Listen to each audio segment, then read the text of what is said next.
Kahit anak yan ng pure breeds, kahit anak pa yan ng F1, babaratin at babaratin talaga yan. Hey, what's up guys? Doc Bench once again ang inyong farm service, and today, sagutin natin itong isang napaka-significant na katanungan ng isang ka-farm boy natin dyan na si Sir Joe I. De Los Reyes. Napakaganda nito guys, tanong niya kasi alam ko marami sa atin dyan ang nalalabuan at nagkakaroon ng mga katanungan bakit kailangan mag-alaga ng F1. Bakit lagi natin kinukumpara yung F1 sa mga chop suey at kung ano-ano pang mga klaseng breed ng baboy natin dyan. Okay? So, ito yung katanungan guys ni Sir Joe I. De Los Reyes. Shoutout sa'yo sir. Sabi niya, Sir, mahal ata F1 dito. Tapos magiging same lang presyohan ng mga buyer. Per live weight, pag na-cross na ba iyon, meaning fattening live weight na lang talaga siya. Versus dun sa super chop suey ng ibang baboy. Yan. So, ang point niya, bakit mag-aalaga pa ng F1, kung bandang huli, ay ang presyo niya ay magiging same lang din sa live weight ng chop suey. Okay? So, magandang point yan. So, ito guys yung hog price monitoring ng Region 10. Tingnan nyo na lang. Ayan. So, from 2023 yan, 2024, and 2025. Same time. Nasa kalagitnaan ng taon yung kinuha nila yung monitoring na yan. So, kung titignan nyo, meron dyang dalawang presyo. Yung presyo ng commercial, tapos presyo ng backyard. Okay? Ang tanong, bakit merong ganyang klaseng separation? Bakit merong pang commercial? Bakit merong pang backyard? Ang pinupuntahan nitong commercial na mga baboy ay dun sa mga nagre-require ng mataas na consistency at quality. Ano-ano yon? Ito na yung mga lumalabas ng bansa. Ito yung pumupunta dun sa mga malalaking mall. Mga pumupunta sa mga meat processing company tulad ng Pure Foods, mga ganyan. So, ibig sabihin, meron silang qualification, may criteria sila na kailangan i-maintain nyo as a producer. Okay, kaya naman, ang mga nagbebenta dyan guys ay yung malalaking farm na talaga. So, yung mga backyard guys ay hindi pasok dyan. Unang-una, yung pagdating sa quality and consistency, medyo malabo yan.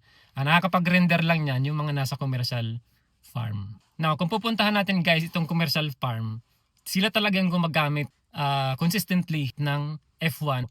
Diyan papasok guys yung point natin bakit ini-insist natin na gumamit ng F1.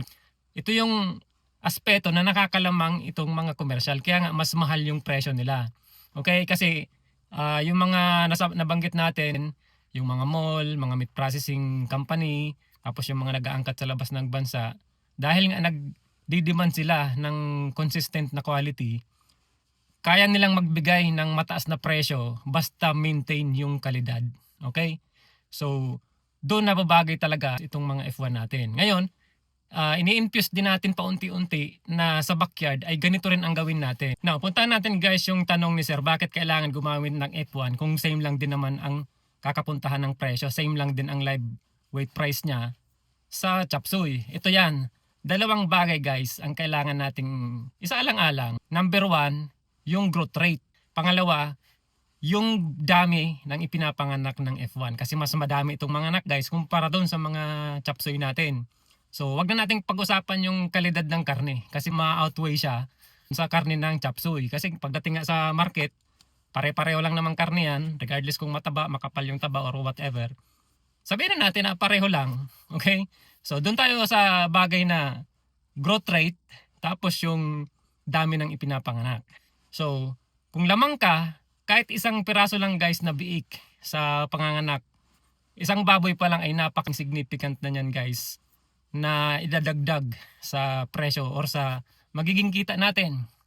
Idagdag natin ngayon yung faktor na mabilis silang lumaki. Kasi yung mga F1 guys, dahil nga mga hybrid vigor yan, mas nagdodoble yung performance nila. So, pagdating sa FCR, mas mababa. Tapos yung ADG nila, mas mataas. FCR, yung feed conversion ratio. Mas mababang feeds na kinain, mas malaki yung or mas mabigat yung ibinibigay niyang timbang. So, mas mababa na FCR, mas maganda. Yung ADG naman, average daily gain, mas lamang siya. Sa isang araw, kaya nitong magtimbang ng halimbawa 300 grams, na samantalang yung chop suey ay nasa 100 grams lang or 200 grams lang.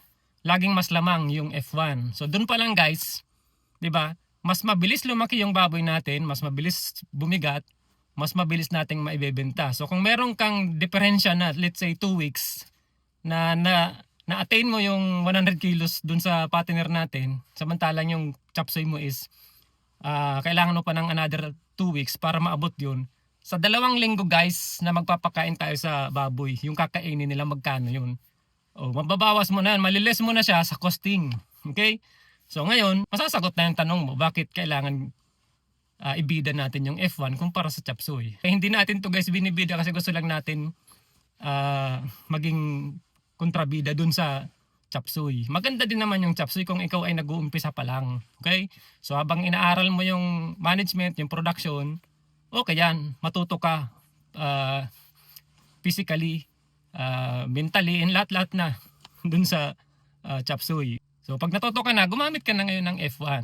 Kasi hindi natin siya nire-recommend sa inyo para magkamali kayo or malugi kayo. Pareho lang naman yan. Pagdating sa market, pareho lang na karne yan, pareho lang ang presyo, pareho lang din nababaratin ng mga mamimili ng buyer ng live weight. Precisely, totoo yan guys. Talagang babaratin pa rin kahit anak yan ng pure breeds, kahit anak pa yan ng F1, babaratin at babaratin talaga yan. Ngayon, babawi ka ngayon dun sa mga hindi makikita ng buyer. Ano yun? Yun na yung nabanggit natin. Yung growth rate, tapos yung dami ng litter size, yung pinapanganak.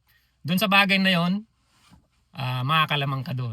So pagdating sa buyer, wala tayong magagawa dyan guys kasi law of supply and demand yan guys. Yan ang naglalaro talaga dyan. Pag pumasok ka sa negosyo, aralin natin yung law of supply and demand. Kapag ka mataas yung supply, tapos yung demand ng consumer ay mababa, ganun din ang gagawin ng mga buyer. Dahil madami kayong nag-aalaga ng baboy, so madami siyang opsyon. Kung ayaw mong ibenta sa akin, edi wag, hanap ako ng iba. Di ba? Ganun yun. So ikaw naman to, dahil alam mo na, okay, mataas yung competition ngayon, ay bigay mo na. So ganun talaga, wala kang magagawa doon. Di ba? Constant na ganun ang labanan pagdating sa marketing. Kung mataas naman yung demand, tapos mababa yung supply, yan, may laban ang mga farmers. Kasi nga, dahil konti yung nag-aalaga, mataas yung demand ng consumer, marami naghahanap ng karne ng baboy. So sa market, kulang yung supply. Sa palengke, kulang yung nakikita nilang karne. May pagkakataon ka din naman na taasan mo yung presyo mo. Kasi kung ayaw mong taasan, hindi ko bebenta to. O di wala siyang mahahanap na nagbebenta kasi nga mababa ang supply. So kukunin niya na yon, magkakasundo kayo dun sa presyo. Okay? So marami dyan, bunga dyan sa comment section, di naman naiintindihan yung law of supply and demand. Lagi lang sinasabi na pareho lang naman yan, chop suey, F1, kung ano-ano pang mga breed. Ang mga buyer hindi naman tumitingin sa breed, tumitingin sila sa karne. Okay, so hindi pa natin ipapasok dyan guys yung mga buyer na talagang marunong sila pagdating sa itsura ng baboy. Merong mga baboy na tingin mo pa lang, alam mo ng sobrang kapal ng taba. So, dituro sa iyo yun ng buyer na itong baboy mo sobrang kapal ng taba, ay pag nakita mo na, di ba, oo ka din kasi alam mong mataba talaga. So ibibigay mo na. So yan ang laban dyan guys. Okay? So balikan natin yung pinaka-basic before tayo dumating doon sa marketing aspect. Doon muna tayo sa mga hindi pa maaabot ng or hindi pa makikita ng mga buyer. Yun yung sa production pa lang ng piglet. Tapos yung quality ng growth rate na ibibigay ng baboy, which is basically doon sa breed or sa bloodline ng baboy natin. Doon papasok si F1. Okay? So doon sa mga nagko-comment dyan, paulit-ulit kayo, ito ang kasagutan dyan. Kung ayaw nyo parang intindihin, nasa sa inyo na yan. Okay? Mag-stay na lang kayo dyan kung saan kayo nag-i-enjoy. Okay? I see you on the next one. Bye-bye! For more videos like this, don't forget to hit like, share, follow, and subscribe to Doc Bench Farm TV.